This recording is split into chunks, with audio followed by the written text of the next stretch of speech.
Where do I start?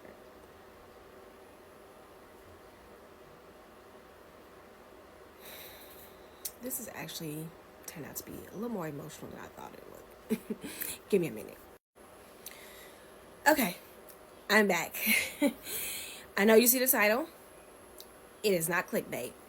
That really happened. All right, the title says, My mother held me hostage and unalived my baby. Damn. Before I get into the story, I want to give you a little backstory. So, I grew up extremely sheltered. My mother was super strict with me. Out of my 6 siblings, I feel like she was only strict with me. Don't know why. I couldn't wait to get out of my mama's house. So it got to the point where she even went to college with me, had all classes with me. That's another story for another time. But she was just so controlling over my life. I couldn't wait to get out. And so when I got with my first husband, we had planned, like, for my 20th birthday, we were going to move in together. I was going to, just pack all my stuff and dip. That went completely left field. My mom tried to keep me from leaving. That's another story for another day. But yeah, so after I left my mom's house, we ended up moving to Indianapolis. I didn't see my family for a couple months until finally one day I was like, you know what? I want to go see my family. My nieces were having a birthday party, and I wanted to take the bus up to Chicago and see my family for my niece's birthday. So it's February 2007. I had decided that I was going to catch the Greyhound up to Chicago from Indianapolis. Me and my first husband had gotten into a little argument because he didn't want me to go. He said that we didn't have the money to go, but it was my money because I was working. And so I told him, like, yeah, we do have the money to go, especially when you're having these extravagant parties every other weekend, hundreds of dollars. I can afford to go to Chicago. The Greyhound ticket was like $20 or something, and I had a little spending money. So Oh shit, hey, I'm thinking we talk about a whole bunch of money. This is that nigga got mad over her about the $20. packed my bags, got on the Greyhound bus, went up to Chicago. Now I knew I was pregnant before I got to Chicago. I did not want to tell my mom because I knew my mom, and I wanted to make sure I was out the first trimester before I said anything to anybody. But I did tell one of my best friends, and I told my cousin.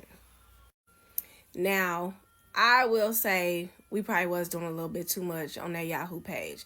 I forget what it was called, but it's back, way back when, y'all. I'm a millennial. So this is when Yahoo had, like, pages and stuff similar to, like, MySpace and Black Planet or whatever.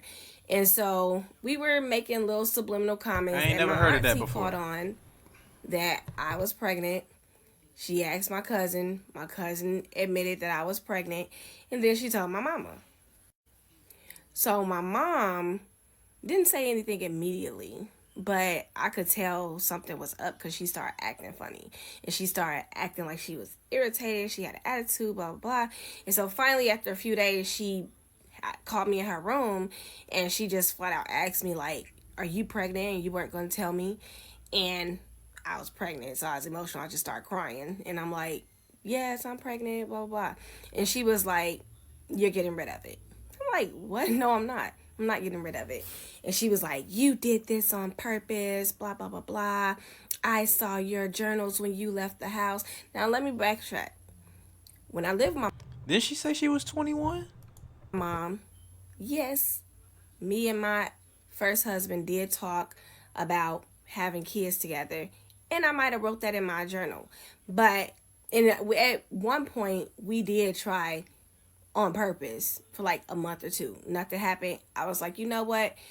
I don't want to right now. Let's not try no more. And then, boom, when we wasn't trying, I ended up got pregnant.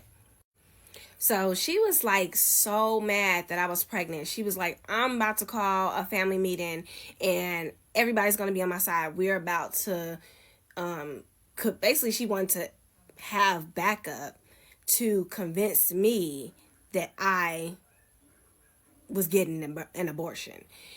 Now, another backstory. My mother is a super saved, extremely self-proclaimed devout Christian, pro-life. She's been pro-life my whole life. As a matter of fact, one of the stories she's told me my whole life is that abortion is murder, abortion is wrong, and she calls me her faith baby because she wanted to abort me because I was her fifth child. She was already a single mother. She had broke up with my father and then found out after breaking up with my father that she was pregnant with me, and she didn't know what to do, and whatever her story is. And But she wants you to kill your baby, always though. talked about That's how crazy. she had to depend on God, and God came through for her and her cousin.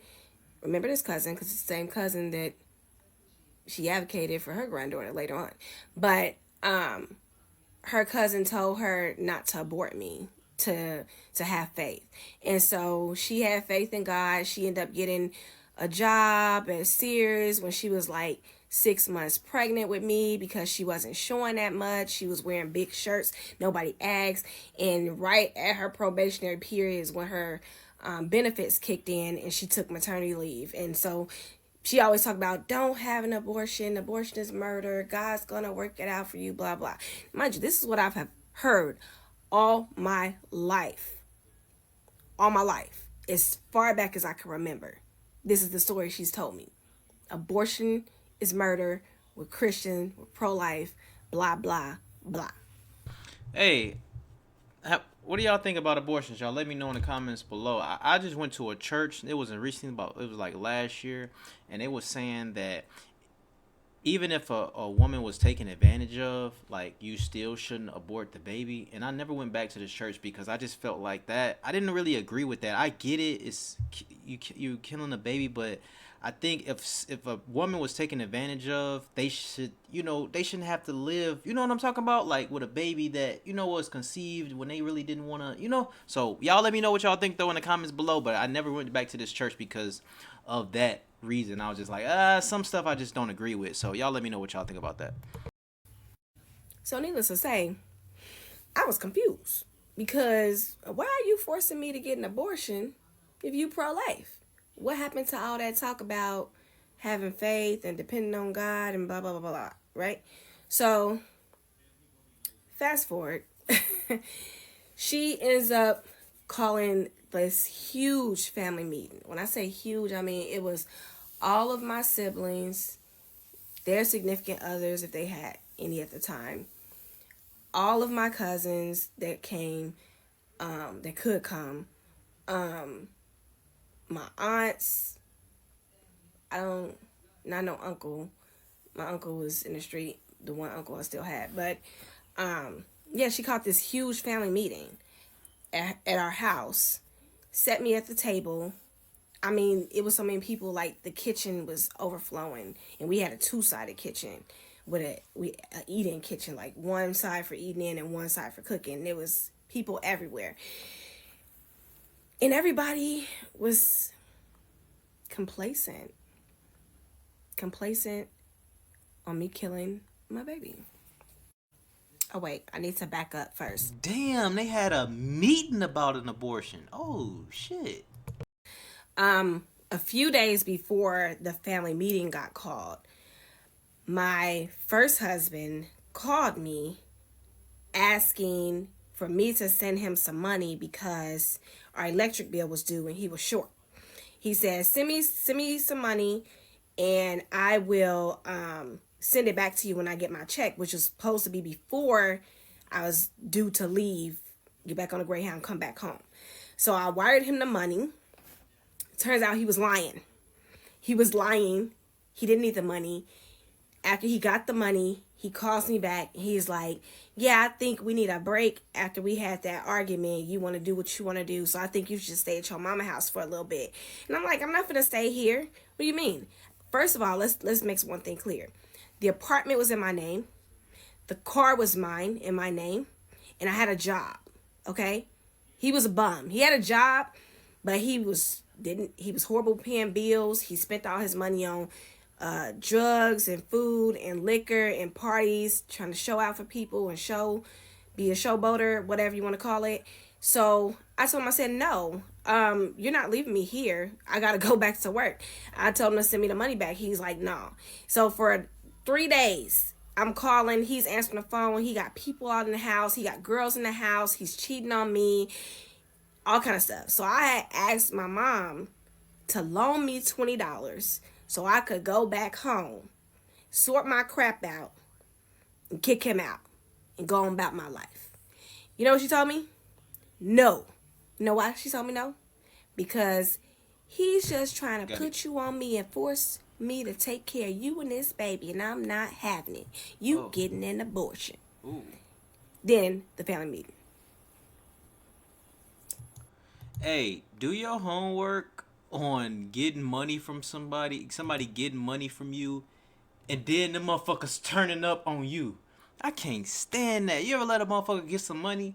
You just help the motherfucker out, right? And then y'all get into an argument, and they basically be like, nigga, fuck you, nigga. Like, do your homework. They basically tell you fuck you after you gave them the money. Like, you know what I'm saying? They just finessed you. They done did what they needed to do. You be like, fuck, I shouldn't have gave them that motherfucking money.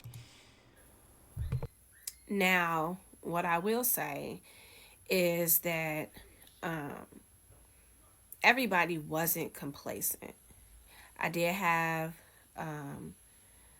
a sister and a cousin and my mother's arch nemesis, my Aunt Bertil, who sadly has passed away over the last couple of years.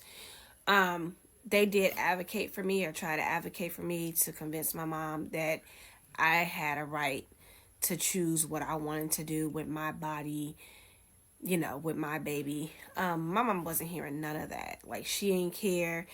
As a matter of fact, she was like, you hungry, you get out. So, I think the hardest part in that moment for me was hearing my mom say things like, I had another sibling who was going through some rocky times in their relationship with their significant other, and they had just had a baby, and from what my mom said, they wanted to have an abortion because they were planning on separating, getting a divorce or whatever. And my mom doted on the fact that she advocated for them to keep that baby. And so it became a point of feeling like, well, why is my sibling's child more important than mine? Why are you trying to force me to kill my child, but in the same breath bragging about how you saved their child from the same fate? It didn't make no sense. I would say the second hardest part was probably having that same sibling sit at the table and crack jokes about abortions and how everybody gets it and it's no big deal, and how many they've gotten, when a significant other has gotten, and just making light of the whole situation while I'm sitting there contemplating my morality and the fate of my soul, because I'm sitting there thinking like, oh, I'm going to hell because I'm finna kill this baby because everybody's trying to force me to do this, and I feel like I didn't have a say-so. I feel like I didn't have a support system, and I just felt stuck. So now, while all this was going on, my first husband had called me on the phone, and he was arguing with my mom, very adamant about how he wasn't going to agree with them aborting the baby. Like, no, that's my baby. You're not finna abort it. I don't care what you say, blah, blah, blah. And to this day, I don't know what was said. He never told me. Nobody ever told me. All I know is that that same sibling took the phone, went in the back of the house, had a very brief conversation, and when he came back with the phone, my first husband was like, you know what? Yeah, I think you should go ahead and abort that baby. Now, mind you, the whole time I'm still sitting here like, why is this such a big freaking deal? Her whole argument is that he's trying to put me on her to take care of me and his baby. But I don't need nobody to take care of me. I've been taking care of myself for 5 months since I left your house. I got my own job. I got my own car. I got my own crib. I'm self-sufficient. All I need is $20 freaking dollars to catch the bus back home. Ooh. To catch the bus back home. And nobody was trying to hear me. And the arguments that they had for why I should get an abortion was because I was too immature, emotionally and mentally immature, and I couldn't take care of a baby by myself. Now, I want to bring back to your remembrance, I was 20 years old, and my whole life, all I've done was take care of children. I've been a living babysitter for as long as I can remember, since my youngest brother was born. And we're 6 years apart. So about 7 years old, I've been changing diapers. I've been making bottles. I've been burping. I've been feeding. I've been helping with homework. Not just with my sibling, but cousins. I had babysitting gigs, my nieces. I had jobs over the summer where I dealt with nothing but kids. I mean, how many more credentials do you need to say that I can take care of a kid? So I end up calling my first husband back and again trying to coerce him to send me the money so I can catch the bus back home. Like, this whole situation is stupid. I don't know why she think that I'm gonna be dependent on her for taking care of this kid. I just want to come back home. All I need is $20. I don't know why I couldn't get the freaking $20. I don't know why I didn't get offered to stay at another relative's house. I tried staying with friends. That wasn't possible. I even called shelters because when I told my mom after the meeting, I said, I'm not aborting my baby. I'm not doing it. She told me, she said, you're either going to abort that baby or I'm going to put you out on the streets. And you don't have any place else to go. Nobody else is going to help you. Do you really want to be pregnant on the streets of Chicago in the middle of February with no money and no help? And so I called around to shelters, women in family shelters, regular shelters. I called around to some friends. I called around a couple of places, and I don't know, it just wasn't working out. So, and I couldn't get the $20. Looking back in retrospect, like, I talked to a couple of my siblings about it, and they too was like confused. Like, I don't know why I guess we were just like disassociated from the situation where nobody could figure out why I didn't get the help or the advocacy that I deserved. Yeah, but so long story short, I ended up being at my mom's house. She refused to give me money for anything.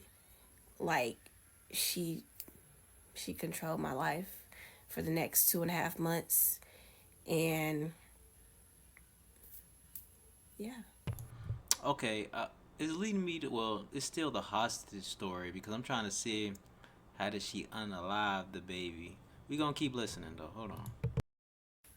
Excuse my stuffy nose. I did not realize how triggering this still was to me.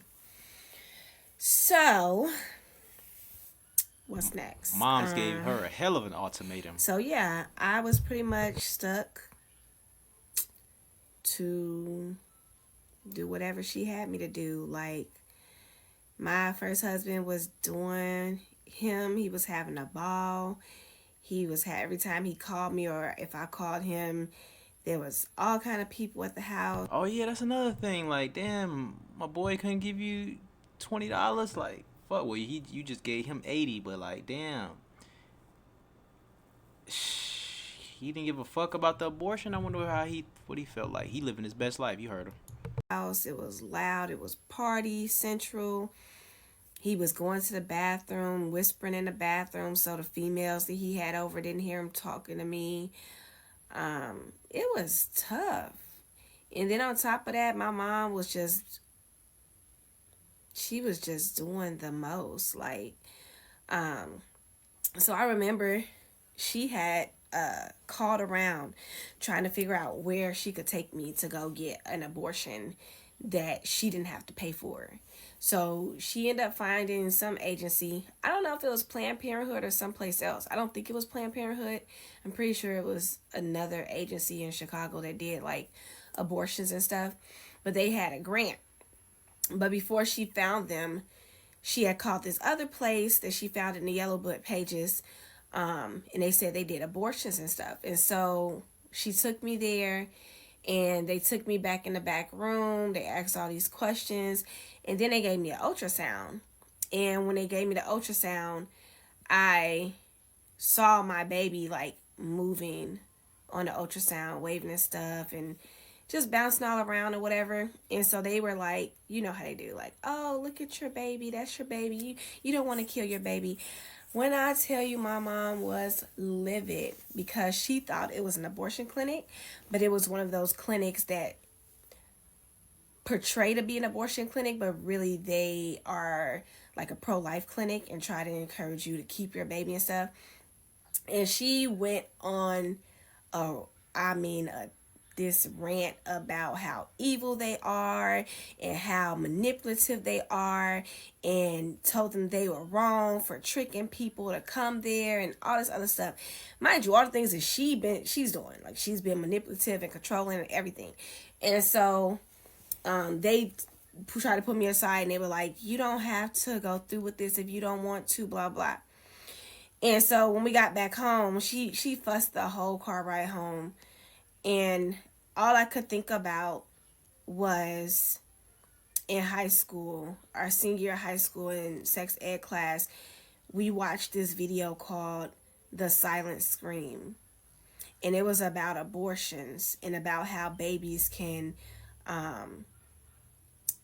like they can feel the abortion, you know what I'm saying, happening. Like, and how they had recorded babies that were being aborted and in different stages of Oh shit, they getting deep in this shit. God damn, they can feel it. Oh damn.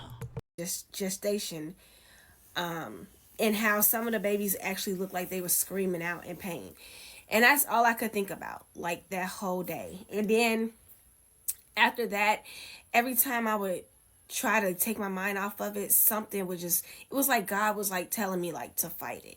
But I didn't have, at that time, I didn't have the strength or the willpower or the resilience to fight back. Like, I was young and naive, and I just felt lost. And that's what she kept beating to me, like, you need me, you depending on me, like ain't nobody finna come help you, there's nothing you could do for yourself, you need me to do this for you. And so like I would turn on TV and it would be something about not having an abortion. I went to the library and got a poetry book, and just so happened when I flipped it open, it was a poem about abortions. And then somebody, I think my mom, ended up giving me a book. It wasn't a poetry book, but it was just like a book of stories and poetries and other things. And she gave it to me. She had got it from the thrift store. And when I laid in bed and flipped it open, just flipping through the pages, in the first page I landed on, it was a poem of a baby boy to his mother, begging his mother not to abort it. And it was just things like that that just kept happening back to back that was just like so triggering. And I wanted to fight, but I didn't know how to fight because I lived a sheltered life. All I knew was obeying my mother. All I knew was doing what I'm told. And I just didn't know what else to do. And so she ended up finding another place to go to take me to for the abortion. And when we walked in that clinic, we filled out the paperwork, and the lady asked me, like, is anybody forcing you to get this abortion? And I looked at my mom, and she was looking at me like you bet not say nothing. You bet. And I remember looking back at the lady, and she was a nice black lady, and she was like, if somebody's coercing you to do this, that's illegal, and they can go to jail. You can press charges, and you can tell me nothing's going to happen to you. You can tell me. And I wanted to so bad, but my mom still got closer to me, and she looked at me, and she was like, all frowned up. She's like, you bet not say nothing. And she was like touching me and like grabbing at my arm. And so I just told them no. I was like, no, nobody's forcing me. But I know that lady, she knew. She knew I was being forced. It was just in her face. Like you could tell. And so I got my abortion March 16th. I remember because I got 5 kids, and all of my kids, I've noticed that their birthdays like line up with that event. That's another story. I digress. But March 16th, I went in to have the abortion, and it was horrible. It was horrible. I laid on that table. I could feel my baby. And mind you, I got the abortion just in the nick of time. Like I was a few days away from the cutoff of not being able to have an abortion because I was like already about 12 weeks pregnant. So I was at the end of the first trimester. And you go in that room feeling, you may not be able to feel the baby move, but you could feel that you're pregnant. And then you wake up on this table in a room full of other women, and you just feel empty, like lifeless. I don't even know how to explain it. But that experience was very traumatizing. Not just leading up to the abortion, but that day, like being in the room with all those different women coming out of having abortions, throwing up in the buckets, other women next to you crying, snotting, bawling. Like there was one lady there who was a Muslim. She was crying about how she really didn't want to have the abortion, but she already had 7 kids, and because of their religion, she got pregnant because she couldn't take birth control or something, and her husband didn't know about the abortion. And then you had other women who was there, like this ghetto ratchet chick who was in there talking loudly on the phone, bragging about it being her 4th abortion in the last couple of months, and how she was about to hit up the club later. It was different. It was different. And when I left the facility, my sisters stopped by, picked us up. We went to Target. I remember we went to Target, and it was like my eyes was open to every pregnant woman in the whole world. And I was just filled with so much anger and resentment and hatred for everybody. Pregnant women, new babies, my family, myself, I wanted everyone to be unalived in the blink of an eye. All right, we know that this girl really didn't want to do this, but what do y'all think about the mama's decision? Because, you know what I'm saying? Mom's is like, shit, I'm not trying to take care of this baby. Let me switch this light up some more. Mom's is like, I'm not trying to take care of this baby. You don't even got $20. So it's kind of like, what do y'all think? You know what I'm saying? Mom's like, shit, you got to have this abortion. You living with me. I don't want a baby in my house. I don't want to take on the responsibility. You know what I'm saying? It's obviously this young lady didn't want to do it, but I'm just saying what y'all think about mom's decision, because obviously she wasn't going to be able to take care of the baby at the time, right? So y'all let me know. Okay, everybody, I'm back. I know it's a new day. I needed to take a mental break from storytelling last night. And I'm going to try to finish this story tonight. because I do have And her shit, this shit is really triggering. She said she didn't have 5 more kids after that. other stories to get into, but I'm going to try and finish this story tonight. And just a reminder, all my stories are real life events that happened to me, and I'm telling them from my perspective. So where did I leave off at? So after I had the abortion, my mom became like her normal self. She was back being all talkative, lovey-dovey. Hey, you want to go to the store with me? You want to do this? You want to do that? Like, just love bombing me. And my first husband was still, by this time, he had moved some friends into my place, our place, whatever you want to call it. Either way, he had moved them in, because every time he would call me, there's like a whole bunch of dudes in the background. I'm like, who is that? Oh, this is this Snoop, this Tim, this whoever. So I'm like, what are you doing? Like partying every day? And this man still would not send me my money back. He was adamant, like, no, I'm not putting you off on your mama, but I think we need a break. And it was like a forced break. My mom still would not give me the money. Nobody would give me the money. And it got to a point where I was like, what are you going to do? Keep me here? She was like, you don't need to go back in that situation. That's too much drama. That's too much stress. You don't need to be with him. Blah, blah. Fine, Danny. I didn't want to be with him anyway. That's another story.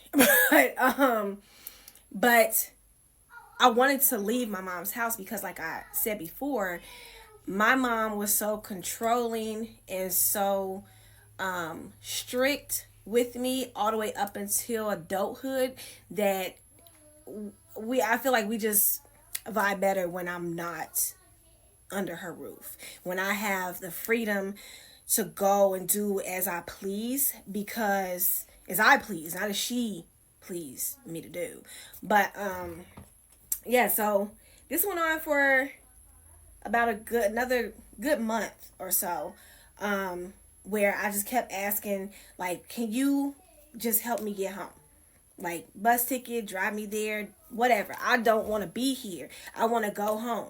It got to the point where, I was just locking myself in my old room most of the day in bed. I didn't want to come out. I didn't want to do nothing because I got into a state of like severe depression. At the time, I didn't know I was severely depressed, but I was just like severely depressed. I was crying all the time. I was angry all the time.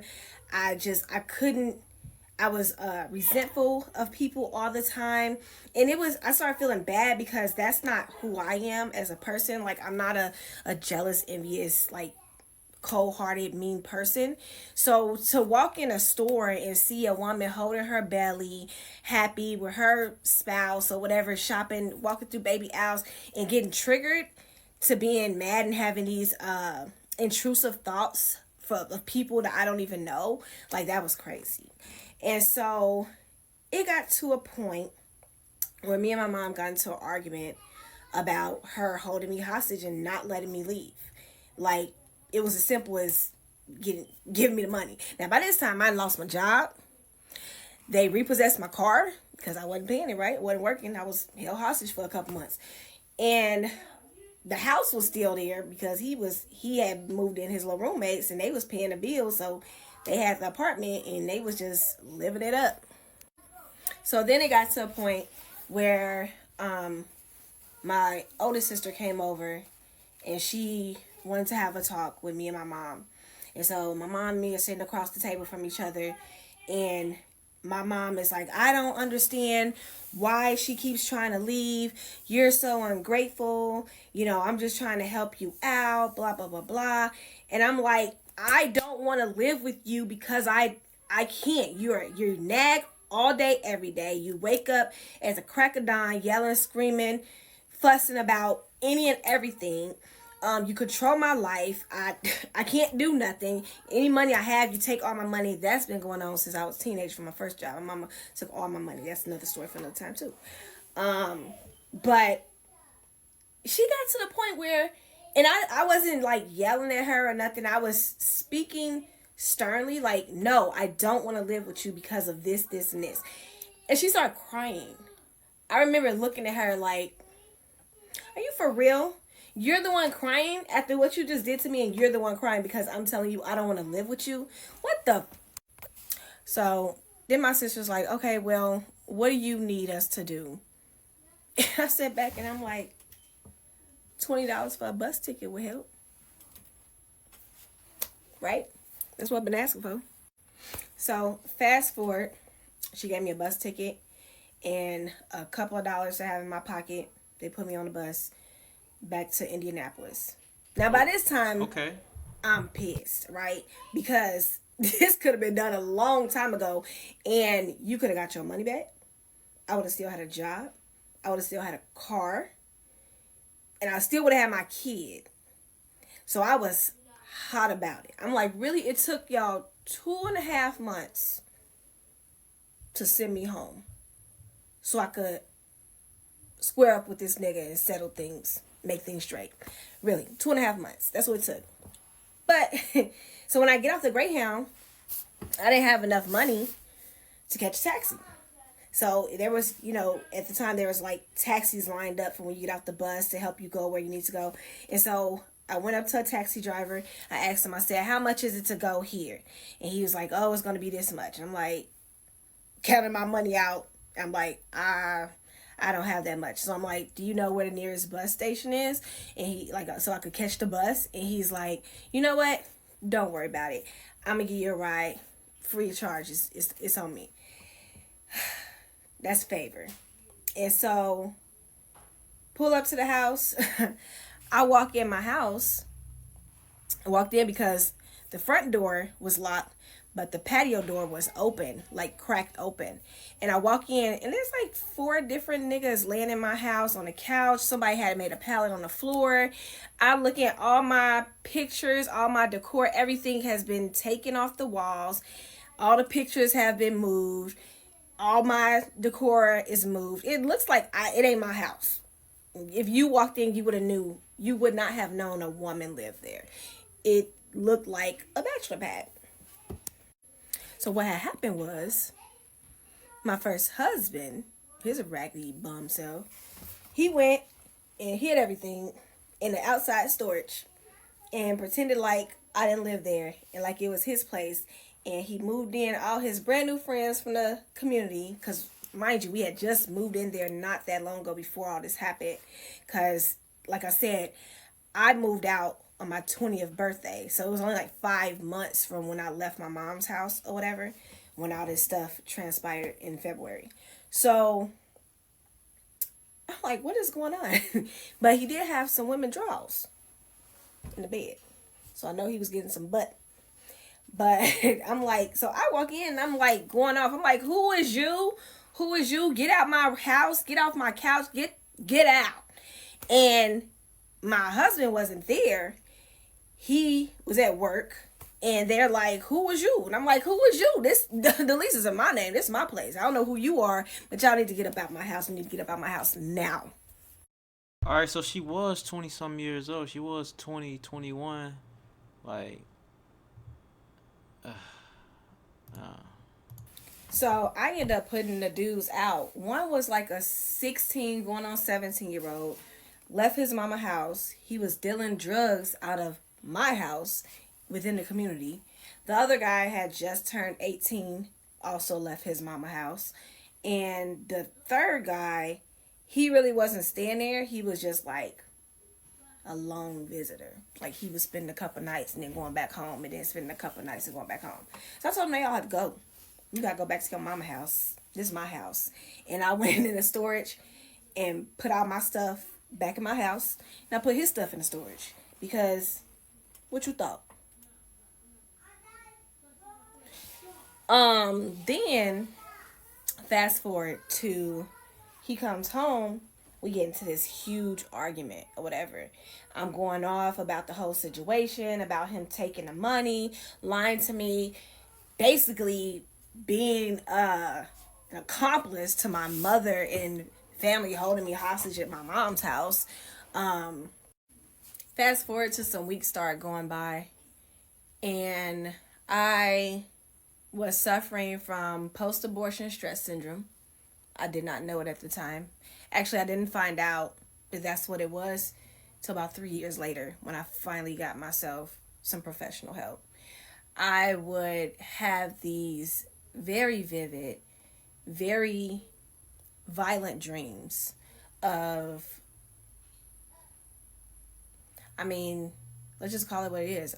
In my dreams, I was unaliving my family members and my husband, and because of what they did to me.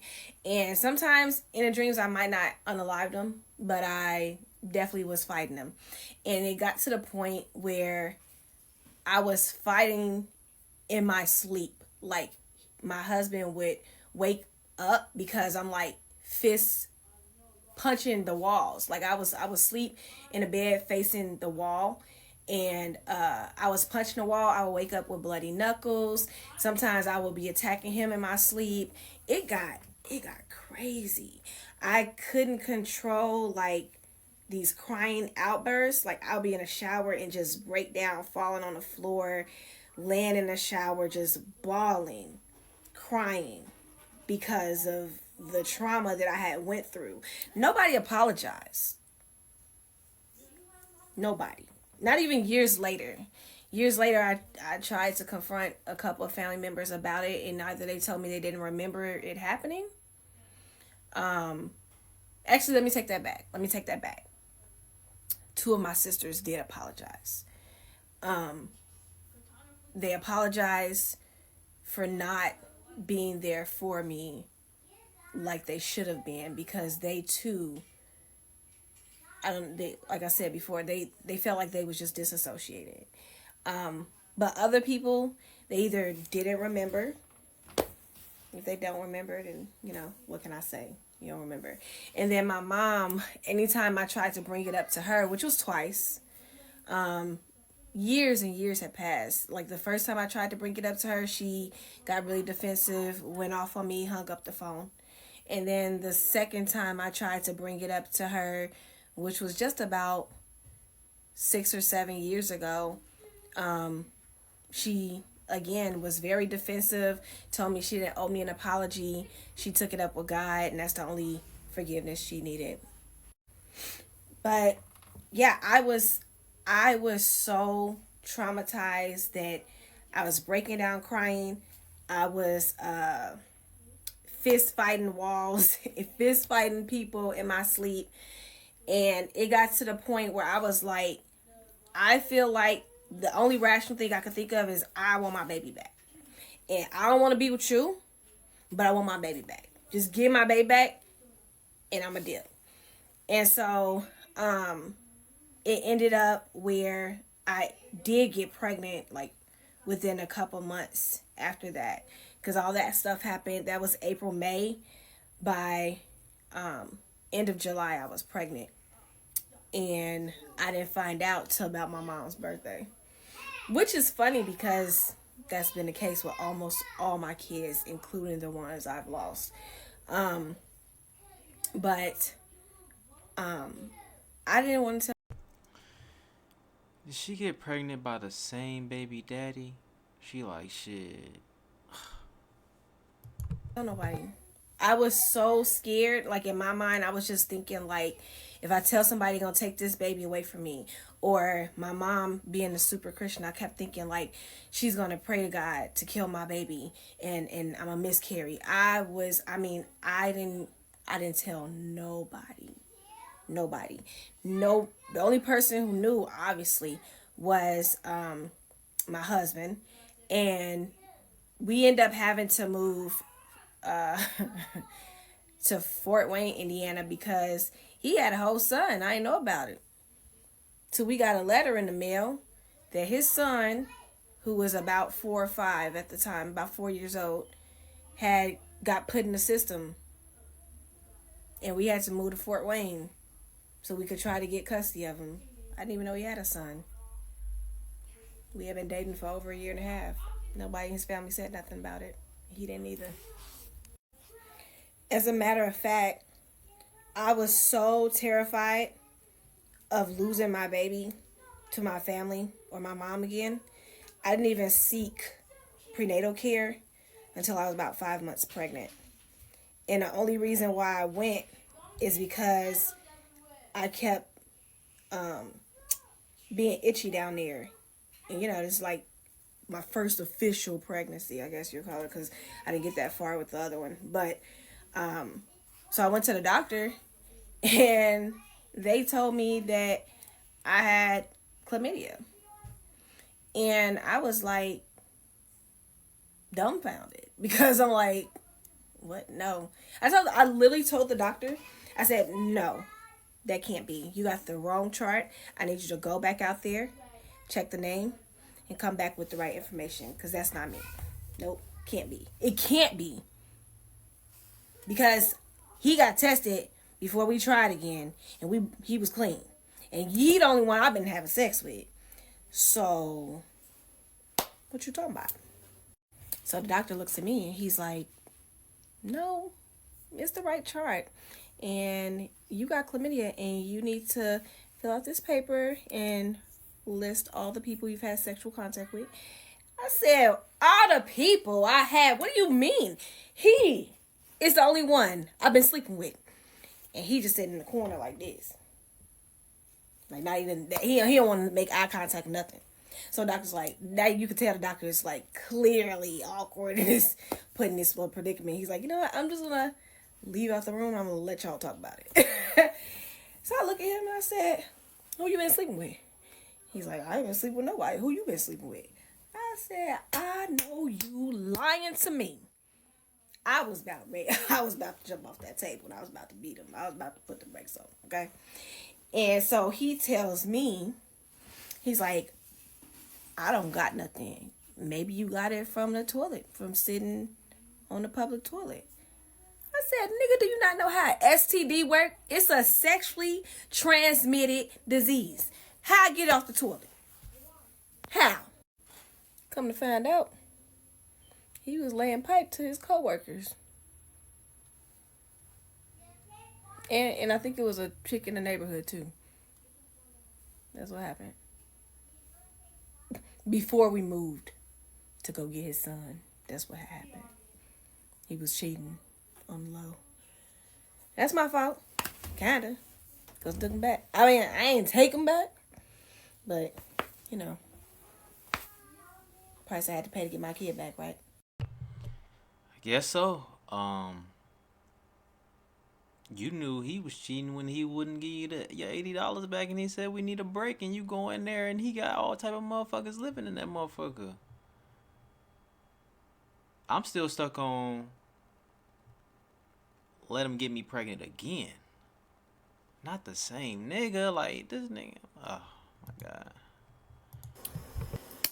Okay, hopefully this is the last part of the story time before I dive in and answer some questions that have been popping up in the comments. I haven't read all of them, but I've seen a few of them. So, backtrack. Yes, I was still communicating with my mother. Don't ask me why. She's my mom, I guess. That was the mindset I had at that time. And so, while all of this was going on, her cousin granddaughter was pregnant, or had got pregnant, and she was a few years younger than me. Mind you, I was 20, so she was about 17, 18 years old. And the grandmother, now remember, this is the cousin that had told my mom not to abort me, right? Also in the church, also Christian, whatever. And so she had told my mom that she wanted her granddaughter to get an abortion and blah, blah, blah, blah. And so my mom is like calling me, having regular conversations, yada, yada. And she brings up how her cousin and the cousin's daughter wanted the granddaughter to have an abortion because she was too young to have a baby, whatever. And my mom was advocating for her not to get an abortion. Now, mind you, this is like a few months after my ordeal. It was like she was like a completely different person. It was like she flipped and went back to who she was before she was this whatever when I was pregnant. And so she was doing stuff. Now, mind you, wait, let me tell you something. This is hearsay. Everything I'm saying right now in this little segment is hearsay, because this is what my mom told me. It's not what I heard myself. But she was taking her out. She was bringing her over to the house, spending quality time with her, sending her encouraging letters and cards, buying her jewelry and other things, pearls. Like, and she's calling me and bragging about all of this. I'm just sitting there listening to it. And I really didn't have a reaction. I mean, I was pissed. I didn't tell her that. I don't know. So, fast forward to now we're in a whole nother city because we're trying to get custody of his son or whatever. Got a new place, got a new car, dealt with some drama in the midst of that. I don't even feel like going into all that right now. But, long story short, I went my whole pregnancy with nobody knowing that I was pregnant. Like, nobody in my family knew I was pregnant. Except maybe one or two people that I trusted. And so, got down to like the 8th month, and my mom called again on one of her regular schmegler conversations, and we were talking about something. I don't really remember what we were talking about. I just know that it was some Oprah show that she had saw, and she was making commentary about that. And I guess I must have said something. I don't remember what I said, so don't ask me. But I said something that triggered her. And I remember she paused in a conversation, and then she asked me, like, are you pregnant? And in that moment, like, so many things was going through my mind. Like, I mean, I anything you could think of that I probably thought of in that split second, I did. And I was just like, you know what? Whatever. Forget it. It's, what can she do? I'm this far along. I'm further away than I was before. What can she do? And so I told her yes. And she was mad. She was mad that I was pregnant again. And she stopped talking to me for like 2-3 weeks. She didn't start talking to me again till I was probably about a week or less from delivering when she started talking to me again.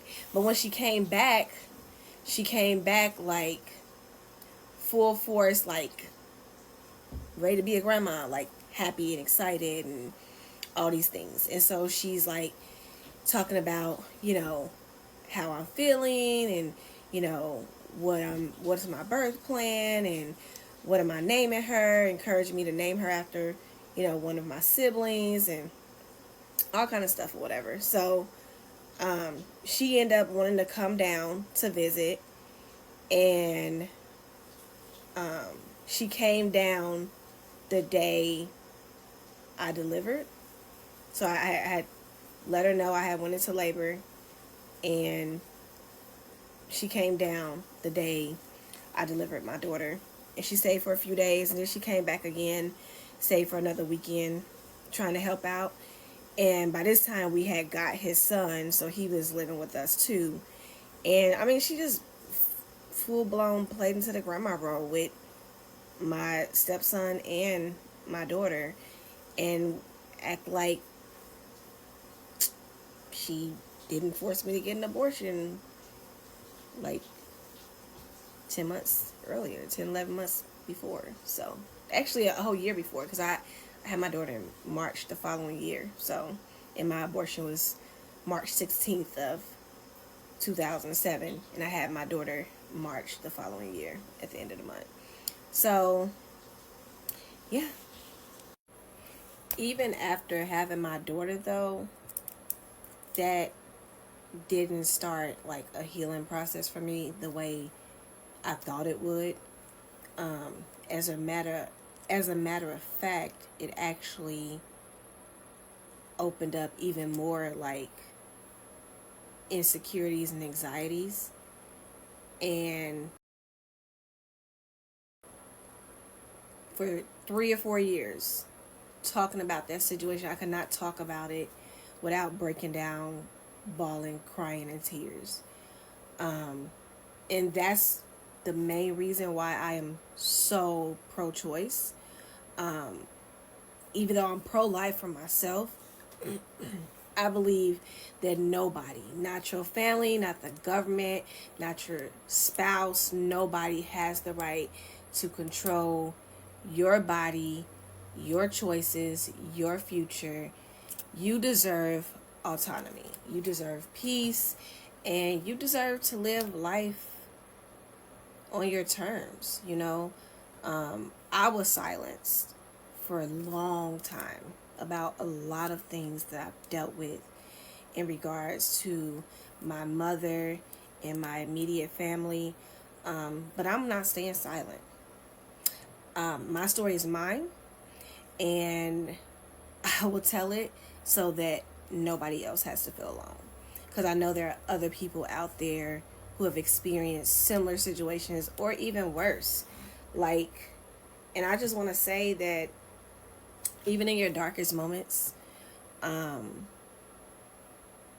you're still worthy of love, peace, and healing. And I pray that for you. Amen, amen, amen. Yeah, definitely. She did not want to get that abortion, man. She felt like she really felt some type of way about that abortion, y'all. You know what I'm saying? Some people are gonna be like me personally. I ain't gonna lie. Like until the baby come out, like when, like I really, you know what I'm talking about? Like, you know what I'm talking about? But she went deep when she said the babies feel it and all of this and all of that. You know what I'm saying? I ain't know all that. I wasn't even trying to get educated on all of that right there. You know what I'm talking about? So, but God bless her with 5 more beautiful children. You know what I'm saying?